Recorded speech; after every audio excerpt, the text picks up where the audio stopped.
बिना चेहरे के योगी कर्नाटक के सुदूर दक्षिण क्षेत्र में अपनी बूढ़ी माँ के साथ एक योगी रहते थे। उनकी माँ काशी जाना चाहती थी ताकि वह विश्वनाथ जाकर शिव की गोद में प्राण त्याग सके। इसके अलावा उसने अपने जीवन में अपने बेटे से कभी कुछ नहीं मांगा था। उसने कहा, मुझे काशी ले चलो, मैं बूढ़ी हो रही हूँ, मैं वहीं जाके मरना चाहती हूँ। योगी ने अपनी बूढ़ी माँ के साथ दक्षिण कर्नाटक के जंगलों से होते हुए काशी के लिए एक लंबी यात्रा शुरू की। वृद्ध होने के कारण उनकी माँ का स्वास्थ्य बिगड़ गया, तो उन्होंने माँ को कंधे पर उठा लिया और जाहिर तौर पर कुछ समय पश्चात वह कमजोर महसूस करने लगे। उसके पास शिव से याचना करने के बजाय कोई और चारा नहीं बचा।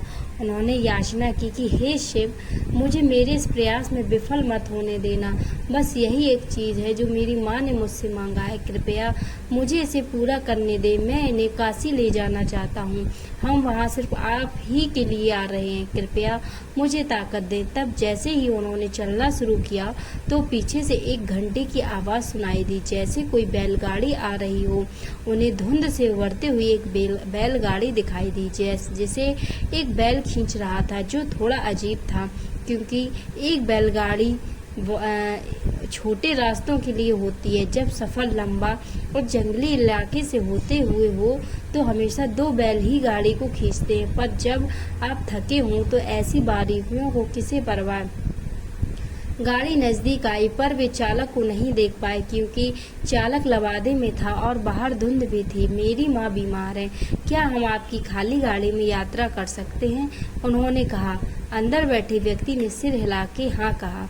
वे दोनों गाड़ी में बैठ गए और बैलगाड़ी आगे चलने लगी।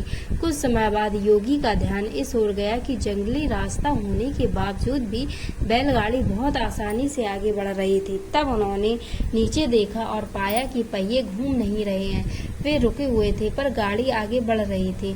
तब उन्होंने बैल की तरफ देखा और पाया कि बैल बैठा हुआ था, पर बैलगाड़ी चल रही थी। तब उन्होंने चालक की ओर देखा और पाया कि वहाँ सिर्फ लबादा ही था।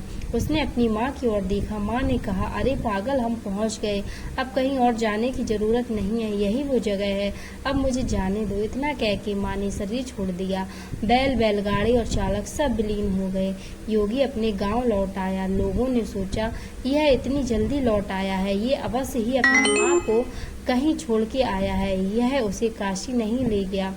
उन्होंने उससे पूछा, तुम अपनी माँ को कहाँ छोड़ आए? उसने उत्तर दिया, हमें वहाँ जाना नहीं पड़ा, सिर्फ खुद आए थे हमारे लिए। क्या बकवास है, उन्होंने कहा। योगी ने उत्तर दिया, मुझे फर्क नहीं पड़ता कि आप क्या सोचते हैं, वे आए थे हमारे लिए और यही सच है।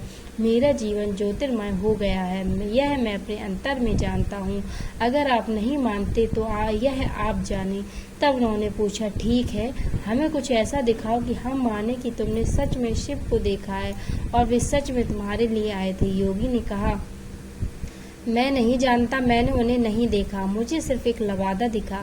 वहाँ कोई चेहरा नहीं था, वहाँ कुछ नहीं था, वह खाली था। अचानक सबने देखा कि वह खुद वहाँ नहीं थे, सिर्फ उनके कपड़े ही दिखाई पड़ रहे थे। वे दक्षिण भारत के महान संत बने। जहाँ भी वह जाते लोग उन्हें बिना चेहरे वाले योगी के रूप में जानते थे। तो दोस्तों, कैसा लगा वीडियो हमें कमेंट्स में बताएं और ऐसे ही शिव की कहानियाँ सुनने के लिए इस चैनल को सब्सक्राइब करें। धन्यवाद।